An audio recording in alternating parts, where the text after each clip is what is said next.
Hello साथियों, आशा करता हूँ आप सब ठीक होंगे। स्वागत है आपका अपने YouTube channel only selection point पर। चलिए देखते हैं लेखपाल मेंस के लिए जीएस के 25 महत्वपूर्ण प्रश्नों को। लेकिन सबसे पहले यदि आप लोग चैनल पर नए हैं तो सब्सक्राइब कर लीजिए और बेल आइकन को प्रेस कर लीजिए। और यदि साथियों आप लोग जो है इसका पीडीएफ चाहते हैं तो टेलीग्राम चैनल पे जाकर के इसका पीडीएफ डाउनलोड कर सकते हैं, जिसका लिंक आप लोगों को डिस्क्रिप्शन बॉक्स में मिल जाएगा। और यदि आप लोग प्रॉपरली लेखपाल मेंस की तैयारी करना चाहते हैं तो चैनल को सब्सक्राइब कर लीजिए और बेल आइकन को प्रेस कर लीजिए। चलिए पहला प्रश्न देखते हैं। दधेरी एक पर्वतीय हड़प्पाई स्थल है जो किस राज्य में स्थित है? जम्मू कश्मीर, पंजाब, हरियाणा या उत्तर प्रदेश? ये जो है साथियों पंजाब राज्य में स्थित है, जो एक हड़प्पाई पूरा स्थल है। देखिए दधेरी एक पर्वतीय हड़प्पाई स्थल है जो पंजाब प्रांत के लुधियाना जिले की गोविंदगढ़ में स्थित है। और दधेरी स्थल जो है चित्रित धूसर मृतभांड काल से संबंधित है। और यहाँ आर्यों के काल से भी इसके साक्ष्य मिलते हैं, या फिर कह सकते हैं कि आर्यों के काल के समय भी यह क्षेत्र या यह स्थान जो है एग्जिस्ट करता था। अगला देखिए, निम्नलिखित में से राज्य के सप्तांग सिद्धांत के अनुसार राज्य का 7वां अंग कौन था? जनपद, दुर्ग, मित्र या फिर कोष? बताइए इसका सही आंसर क्या होगा। इसका जो सही आंसर है वो हो जाएगा ऑप्शन सी। मित्र को सप्तांग सिद्धांत का 7वां अंग माना गया है। और सप्तांग सिद्धांत साथियों किस में मिलता है? अर्थशास्त्र में मिलता है, जिसकी रचना कौटिल्य ने की थी, जो चंद्रगुप्त मौर्य के मंत्री थे या कह सकते हैं राजगुरु थे। और उसमें कहा गया है कि मित्र एक ऐसा विश्वास पात्र मित्र होना चाहिए जो निस्वार्थ भाव से राजा की सहायता करे। मतलब ऐसा नहीं कि वो किसी स्वार्थ से या फिर से किसी की अपेक्षा करके अगर मदद कर रहा है तो ये कि अच्छा हाँ अगर मैं उसकी सहायता कर रहा हूँ तो किसी चीज़ की कामना करे, ऐसा नहीं, वो निस्वार्थ भाव से उसकी मदद करनी चाहिए। अगर ऐसा मित्र है तो अवश्य रूप से वो राजा की या राज्य की उन्नति में सहयोग करेगा, उसकी मतलब परेशानी में भी उसकी मदद करेगा और उसके सुख में भी उसका साथ देगा। लेकिन जो मित्र मतलबी होते हैं या फिर से जिनके पीछे कोई स्वार्थ होता है, वह आपके सुख में तो आपके साथ रहेंगे, लेकिन जब आप प्रॉब्लम में होगे तो आपको छोड़ के चले जाएंगे। तो कौटिल्य ने यह सिद्धांत जो है अर्थशास्त्र में बहुत अच्छे से इसे डिफाइन किया था। देखिए मित्र राज्य के सप्तांग सिद्धांत के अनुसार राज्य का 7वां अंग होता है। सुहृद मतलब मित्र राज्य के कान होते हैं और राजा की मित्र शांति और युद्ध काल दोनों में ही उसकी सहायता करते हैं। और इस संबंध में कौटिल्य सहज आदर्श अर्थात तथा कृत्रिम मित्र में भेद करते हैं। वो कहते हैं कि सहज मित्र कृत्रिम मित्र से अधिक श्रेष्ठ होता है। और जिस राजा के मित्र लोभी, कामी और कायर होते हैं उसका विनाश अवश्यंभावी होता है। ठीक है। और किसी राज्य की उन्नति या किसी देश की उन्नति के लिए ये जो सप्तांग सिद्धांत है या कौटिल्य का जो अर्थशास्त्र है, या बोल सकते हैं कि यह सप्तांग सिद्धांत बहुत ही कौटिल्य का मानना था कि किसी राज्य की उन्नति विकास के लिए यह सप्तांग सिद्धांत का पालन करना अनिवार्य है, या फिर से कह सकते हैं बहुत ज़्यादा जरूरी है। अगला देखिए, पांड्य राज्य की जीवन रेखा को किस नदी को पांड्य राज्य की जीवन रेखा कहा जाता है? कहा जाता था गोदावरी नदी को, कृष्णा नदी को, तुंगभद्रा नदी को, वैगई नदी को। अभी पांड्यराज तो है नहीं।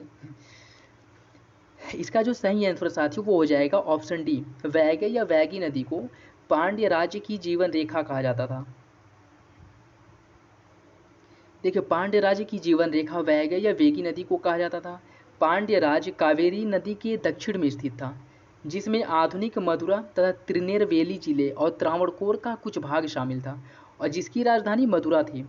और वेगी नदी वाला प्रदेश यह जो है अपनी उर्वरता और अत्यधिक उपजाऊपन के लिए प्रसिद्ध था। अगला देखिए, कांग्रेस की प्रथम भारतीय महिला अध्यक्ष कौन थी? विजयलक्ष्मी पंडित, पंडित रामाबाई, सरोजनी नायडू या फिर राजकुमारी अमृत कौर? बताइए इसका सही आंसर क्या है, ए बी सी या फिर डी? इसका जो सही आंसर साथियों वो हो जाएगा ऑप्शन सी। सरोजनी नायडू प्रथम भारतीय महिला थी जो कांग्रेस की अध्यक्ष बनी थी। लेकिन अगर ये पूछ ले कि प्रथम महिला कौन, वह कौन सी प्रथम महिला थी जो कांग्रेस की अध्यक्ष बनी थी, तो वो एनी बेसेंट हो जाएगा। ठीक है। और प्रथम भारतीय महिला सरोजनी नायडू और प्रथम महिला एनी बेसेंट। देखिए सरोजिनी नायडू 1879 से 1949, यह एक प्रख्यात कवित्री, राष्ट्रवादी नेत्री और 1925 में कानपुर में हुए राष्ट्रीय कांग्रेस के 40वें वार्षिक अधिवेशन की यह अध्यक्षता की थी। और यह महात्मा गांधी की विश्वास पात्र थी, निष्ठावान सहयोगी थी और स्वतंत्रता संग्राम में भाग लेने के लिए इन्हें कई बार जेल भी जाना पड़ा था। और यह 1947 से 1949 तक उत्तर प्रदेश की राज्यपाल भी रही थी। अगला प्रश्न देखिए, the anarchical and revolutionary crime act 1919, सामान्य बोलचाल में इसे क्या कहा जाता है? Rowlatt act, Pitt's India act, Indian arms act या फिर से इल्बर्ट बिल विवाद? इसका जो सही आंसर साथियों वो हो जाएगा ऑप्शन ए। रॉलेट एक्ट को सामान्य the anarchical and revolutionary crime act 1919 को सामान्य बोलचाल में रॉलेट एक्ट कहा जाता है।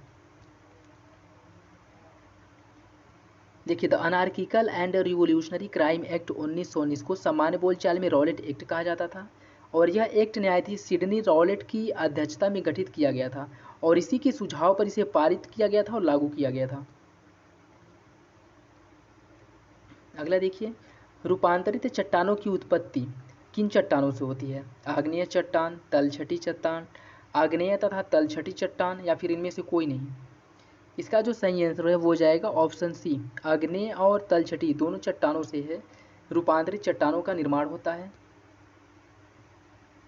देखिए रूपांतरित चट्टानें अन्य चट्टानों के रूप में परिवर्तन के फलस्वरूप निर्मित होती हैं। मूल रूप में रूपांतरण शब्द या मेटामॉर्फिस से लिया गया है, जिसका तात्पर्य होता है रूप परिवर्तन। परतदार अथवा तलछटी तथा आग्नेय शैल के रूप में परिवर्तन के फलस्वरूप रूपांतरित चट्टानों का निर्माण होता है। अगला देखिए, व्हाइट पर्वत कहाँ पाया जाता है? किस देश में व्हाइट पर्वत स्थित है? कनाडा, नॉर्वे, रूस या फिर संयुक्त राज्य अमेरिका? इसका जो सही आंसर साथियों वो हो जाएगा ऑप्शन डी। संयुक्त राज्य अमेरिका में व्हाइट पर्वत स्थित है। देखो व्हाइट पर्वत जो है संयुक्त राज्य अमेरिका के कैलिफोर्निया में स्थित है, जिसका विस्तार 37 उत्तरी अक्षांश से लेकर के 118 पश्चिमी देशांतर के मध्य तक है। और आपको बता दें साथियों 49 डिग्री जो रेखा है वह उत्तरी अमेरिका को कनाडा से अलग करता है, अर्थात प्राकृतिक सीमा रेखा बनाता है इन दोनों के बीच में। ठीक है, अगला देखिए, महासागर में ऊंची जल तरंगे कैसे उत्पन्न होती हैं? भूकंप से, सूर्य से, तारों से या फिर चंद्रमा से? बताइए इसका सही आंसर क्या होगा, ए, बी, सी या फिर डी? इसका जो सही आंसर है वो हो जाएगा ऑप्शन डी। चंद्रमा के गुरुत्वाकर्षण बल के कारण ही महासागरों में ऊंचे तरंगे आते हैं, जिन्हें सुनामी कहा जाता है। और ये घटना बता दें आपको कि ऐसा नहीं है कि सूर्य का गुरुत्वाकर्षण बल पृथ्वी पे नहीं लगता है, सूर्य का गुरुत्वाकर्षण भी पृथ्वी पे लगता है, लेकिन चंद्रमा की तुलना में कम लगता है। और इसका ये भी मतलब नहीं है कि सूर्य का गुरुत्वाकर्षण बल जो है वह चंद्रमा की तुलना में कम है। सूर्य में जो गुरुत्वाकर्षण बल है वह चंद्रमा की तुलना में बहुत अधिक है, लेकिन सूर्य और पृथ्वी की जो दूरी है वह बहुत अधिक है, जिस वजह से सूर्य का गुरुत्वाकर्षण बल उतना प्रभावी रूप से काम नहीं कर पाता है, जबकि चंद्रमा और पृथ्वी की दूरी जो है वो कम है, जिस वजह से चंद्रमा का गुरुत्वाकर्षण बल पृथ्वी पे ज़्यादा काम करता है, मतलब ज़्यादा प्रभावी रूप से काम करता है और लगता है काम करता है, जो भी आप समझ लीजिए। और इसी वजह से जो है चंद्रमा के गुरुत्वाकर्षण बल के कारण पृथ्वी पे जो सुनामी आते हैं उसकी लहरें बहुत ऊंची होती हैं, या कह सकते हैं कि उनकी तीव्रता अधिक होती है। और पृथ्वी और चंद्रमा के बीच में जब न्यूनतम दूरी होती है तो उसे हम लोग उपभू कहते हैं। ठीक है, और यह घटना कब होती है? यह घटना आपकी जो है 3 जनवरी को होती है। ठीक है,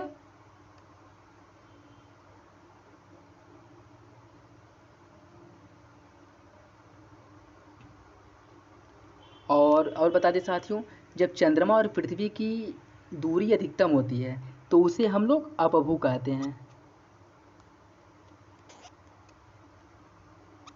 और यह कब होता है? यह 4 जुलाई को होता है, याद रखिएगा। ठीक है, और बता दें आपको कि पृथ्वी और सूर्य की दूरी जब न्यूनतम होती है तो उसे हम लोग क्या कहते हैं? उसे उपभू कहते हैं।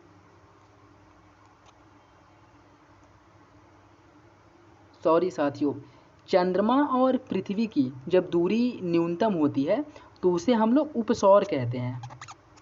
ठीक है, उपसौर कहते हैं। और यह घटना जो है 3 जनवरी को होती है।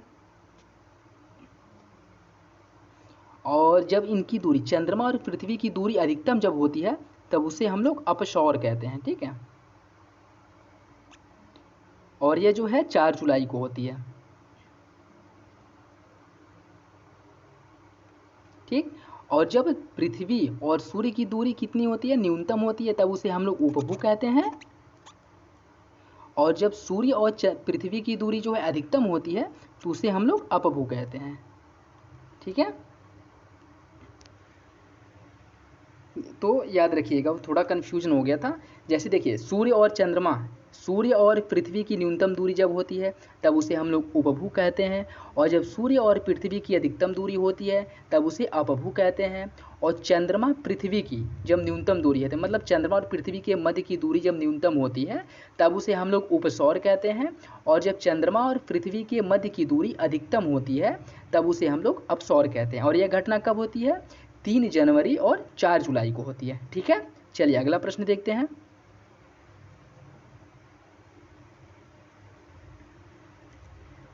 देखिए, चंद्रमा अन्य तारों की अपेक्षा पृथ्वी के ज़्यादा नज़दीक है, अतः वह पृथ्वी के गुरुत्वाकर्षण बल को ज़्यादा प्रभावित करता है और इसी से महासागरों में ऊंचे जल तरंगें उत्पन्न होती हैं। और चंद्रमा की ज्वारोत्पादक जो शक्ति है वह सूर्य की तुलना में 2.17 गुना अधिक है। चलिए अगला प्रश्न देखिए। गांधी सागर बांध निम्नलिखित में से किस एक का भाग है? चंबल परियोजना, कोसी परियोजना, दामोदर घाटी परियोजना या फिर भाखड़ा नांगल परियोजना? बताइए इसका सही आंसर क्या होगा, ए, बी, सी या फिर डी? इसका जो सही आंसर साथी वो हो जाएगा ऑप्शन ए, गांधी सागर बांध जो है वह चंबल परियोजना का भाग है। देखिए, गांधी सागर बांध चंबल घाटी की 4 परियोजनाओं में से पहला है जो मध्य प्रदेश के मंदसौर जिले में स्थित है। और यह बांध 62.17 मीटर ऊंचा। इस बांध का शिलान्यास जो है वह 1954 में किया गया था और निर्माण कार्य जो है 1957 से प्रारंभ हुआ और 1960 में यह पूरा हुआ था। ठीक है, चलिए अगला प्रश्न देखिए। निम्नलिखित में से किस राज्य में जनजातीय समुदाय की पहचान नहीं की गई है? बताइए इसका सही आंसर क्या होगा, ए, बी, सी या फिर डी? इसका जो सही आंसर साथियों वो हो जाएगा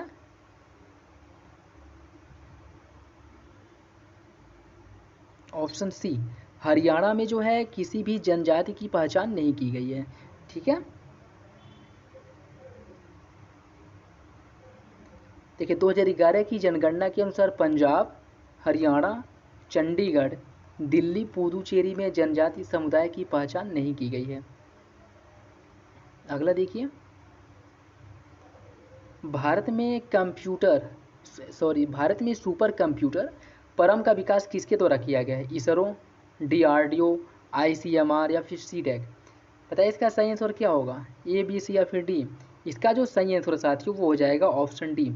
आपको बता दें कि भारत में जिस भी सुपर कंप्यूटर का निर्माण होता है उसमें सीडेक एक महत्वपूर्ण भूमिका निभाता है। अगर किसी भी कहीं भी अगर आपको सुपर कंप्यूटर से रिलेटेड कोई प्रश्न पूछा जाता है और अगर उसमें ये कहता है कि किसके द्वारा इसका निर्माण किया गया है और अगर उसमें सीडेक है तो आप लोग आंख बंद करके सीडेक को मार सकते हैं। 99% क्वेश्चन आपके सही होंगे। ठीक है, क्योंकि सुपर कंप्यूटर का जो निर्माण है वो सीडेक द्वारा ही किया जाता है।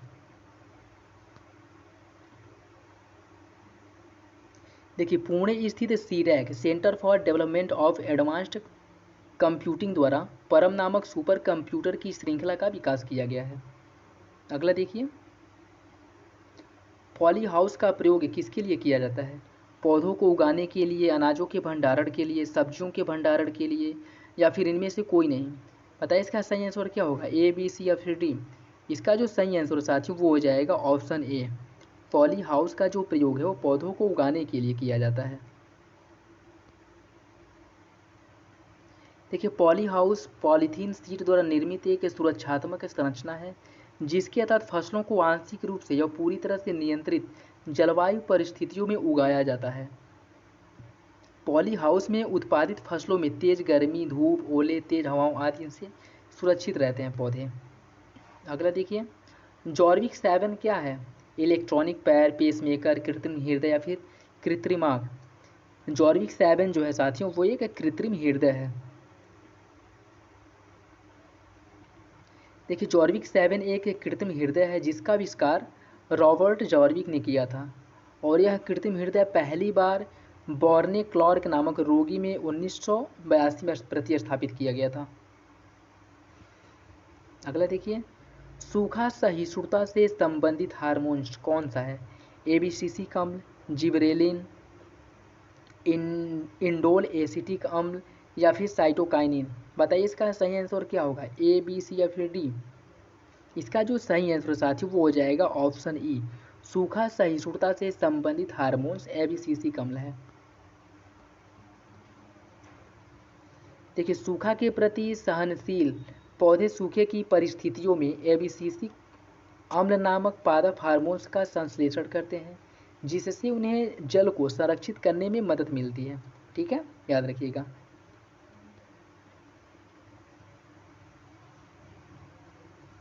अगला देखिए, टेफ्लॉन का सामान्य नाम क्या है? पॉलीटेट्राफ्लोरोएथिलीन, पॉलीविनाइल क्लोराइड, पॉलीविलाइन फ्लोराइड या फिर डाइफ्लोरोमीथेन। बताइए इसका सही आंसर क्या होगा, ए, बी, सी या फिर डी? इसका जो सही आंसर है साथियों वो हो जाएगा ऑप्शन ई, टेट्राफ्लोरोएथिलीन को टेफ्लॉन भी कहा जाता है।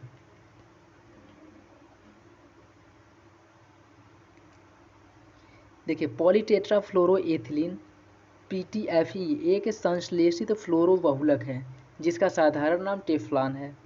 यह एक ठोस फ्लोरोकार्बन है जिसका घनत्व 2.2 ग्राम प्रति सेमी क्यू होता है और गलनांक 327 डिग्री सेंटीग्रेड। यह अनेक कार्यों के लिए उपयोग होता है, जैसे बर्तन पर नीचे चिपकने वाली सतह के रूप में किया जाता है। न चिपकने वाली, जैसे आप देखें बर्तन के नीचे वो काली परत होती है तो जिस पे जो है ऑयल वगैरह या फिर और कुछ नहीं चिपकता है, तो उसका निर्माण भी शायद इसी से किया जाता है। अगला देखिए, 1.50 मीटर लंबे व्यक्ति को अपना खड़ा प्रतिबिंब देखने के लिए आवश्यक दर्पण की न्यूनतम लंबाई क्या होनी चाहिए? 0.75 मीटर, 1 मीटर, 1.50 मीटर या फिर 3 मीटर। बताइए इसका सही आंसर क्या होगा, ए, बी, सी या फिर डी? इसका जो सही आंसर है साथियों वो हो जाएगा ऑप्शन ए, 0.75 मीटर।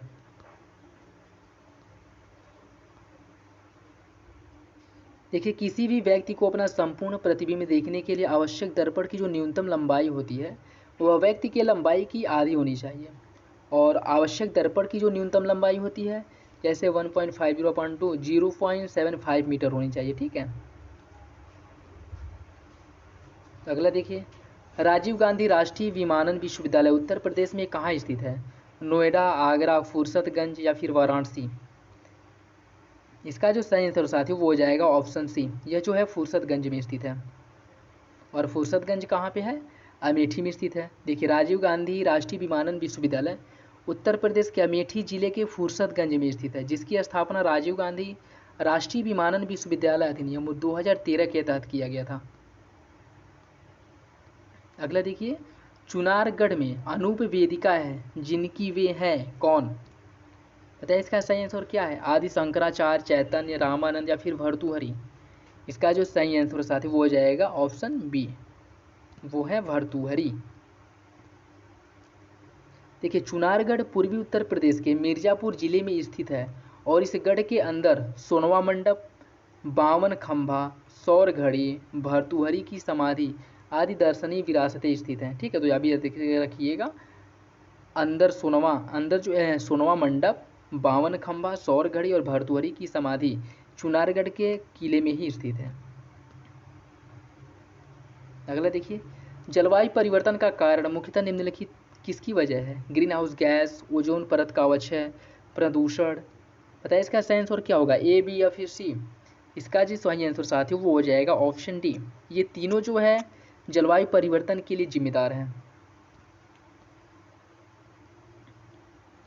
देखिए मानव जनित वायुमंडलीय प्रदूषण से जलवायु में परिवर्तन हो सकता है और इसके अतिरिक्त जीवाश्म ईंधन जलने से वायुमंडल में ग्रीन हाउस गैसों में वृद्धि तथा ओजोन परतों का अवक्षय, यह जलवायु परिवर्तन के प्रमुख कारण हैं। जलवायु परिवर्तन बढ़ने से तापमान में वृद्धि होगी, जिससे जो ग्लेशियर है वो पिघलेंगे, और इनके पिघलने से क्या होगा, जो आइलैंड कंट्री है, मतलब जो द्वीपीय देश हैं, उनके डूबने का खतरा ज़्यादा रहता है, या फिर ज़्यादा मतलब बढ़ जाएगा। अगला देखिए, किस देश में दोहरी नागरिकता का सिद्धांत स्वीकार किया गया है? Bharat, Canada, Australia, America. बताइए इसका सही आंसर क्या होगा, ए, बी, सी या फिर डी? इसका जो सही आंसर साथियों वो हो जाएगा ऑप्शन डी। अमेरिका में जो है दोहरी नागरिकता प्रदान की गई, जबकि भारत में एकहरी नागरिकता है। अमेरिका में क्या है कि कोई व्यक्ति अमेरिका का नागरिक होने के साथ साथ वह उस राज्य का भी नागरिक होता है जहां वह निवास करता है, ठीक है। जबकि भारत में चाहे वो यूपी का व्यक्ति हो, बिहार का, या फिर से दक्षिण भारत, आंध्र प्रदेश, कर्नाटक, तमिलनाडु आदि कहीं का भी राज्य हो, वो वहाँ का नागरिक न होकर के वो भारत का नागरिक होता है, ठीक है। चलिए अगला प्रश्न देखते हैं। दोहरी नागरिकता का सिद्धांत अमेरिका में स्वीकार किया गया है। वहाँ प्रत्येक नागरिक दोहरी नागरिकता प्राप्त करते हैं, प्रथम संयुक्त राज्य अमेरिका और दूसरी उस राज्य की जहाँ वह निवास करते हैं। इसके विपरीत भारत में एकल नागरिकता की व्यवस्था है।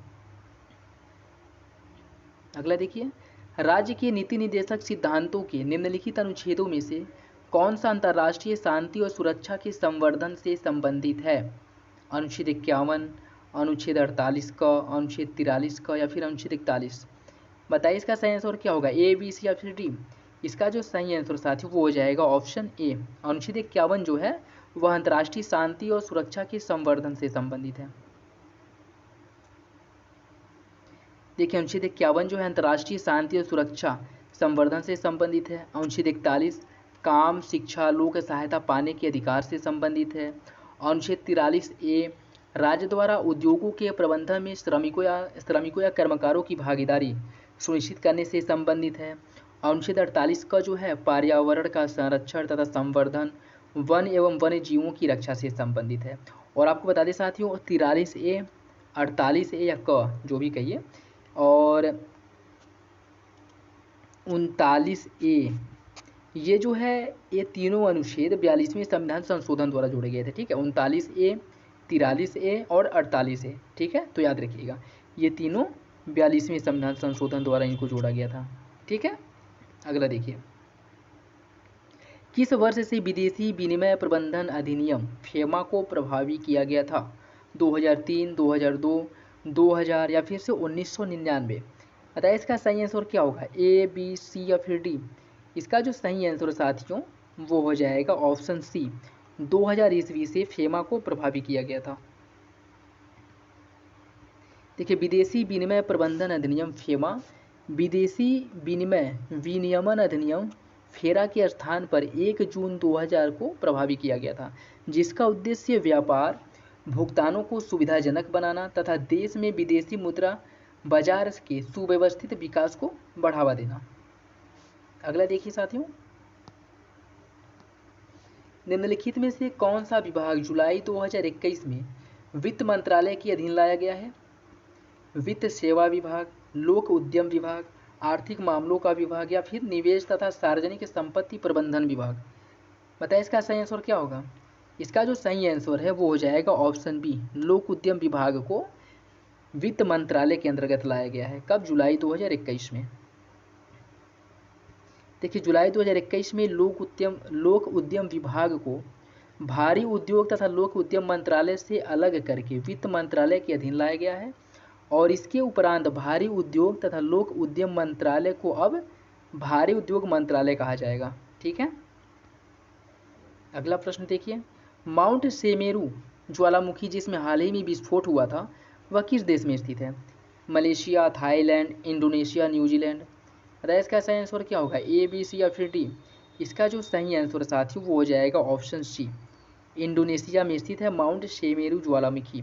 अच्छा ये बताइए ऐसा कौन सा देश है जहाँ पे एक भी ज्वालामुखी नहीं पाए जाते हैं?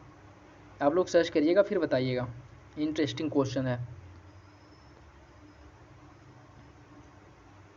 देखिए माउंट सेमेरू जो है वह इंडोनेशिया के पूर्वी जावा में स्थित एक सक्रिय ज्वालामुखी है, और यह ज्वालामुखी एक सबडक्शन क्षेत्र में स्थित है जहाँ इंडो ऑस्ट्रेलियन प्लेट और यूरेशियन प्लेटों के नीचे स्थित है, मतलब और इंडो ऑस्ट्रेलियन और यूरेशियन प्लेट के बीच में स्थित है, जिस वजह से यहाँ पे जो है ज्वालामुखी उद्गार भी होता है, भूकंप भी आते हैं। ये जो मतलब बोल सकते हैं कि परिप्रशांत श्रृंखला जो है या परिप्रशांत मेखला जो है उस प्लेटी में आता है।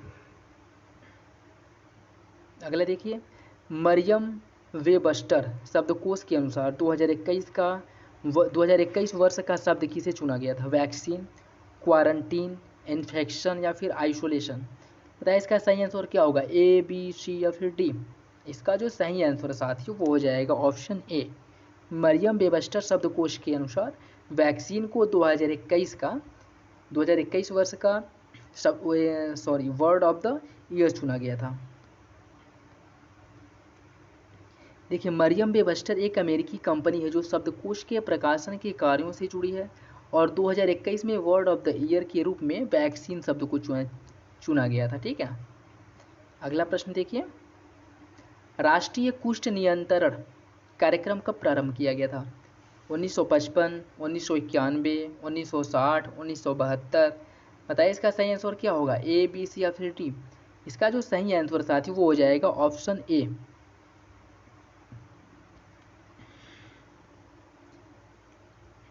देखिए, राष्ट्रीय कुष्ठ नियंत्रण कार्यक्रम NLCP भारत सरकार द्वारा 1955 में प्रारंभ किया गया था। 1983 में इस कार्यक्रम के स्थान पर राष्ट्रीय कुष्ठ उन्मूलन कार्यक्रम का प्रारंभ किया गया था, जिसका उद्देश्य कुष्ठ रोग को प्राथमिक अवस्था में पहचान कर शीघ्र पूर्ण उपचार करना, और इस कार्यक्रम को विश्व बैंक की सहायता भी प्राप्त है और 1993-94 से देश के समस्त जिले में इसे लागू किया गया है। ठीक है, ये था आज का लास्ट प्रश्न। आशा करता हूँ आप लोगों को अच्छा लगा हुआ, और अगर आप लोग इसका PDF चाहते हैं तो टेलीग्राम चैनल पर जाकर के इसका PDF डाउनलोड कर सकते हैं। चलिए मिलते हैं अगले वीडियो में, तब तक के लिए धन्यवाद। लेकिन अगर आप लोग चैनल पर नए हैं तो चैनल को सब्सक्राइब कर लीजिए और बेल आइकन को प्रेस कर लीजिए। ठीक है, चलिए धन्यवाद, जय हिंद।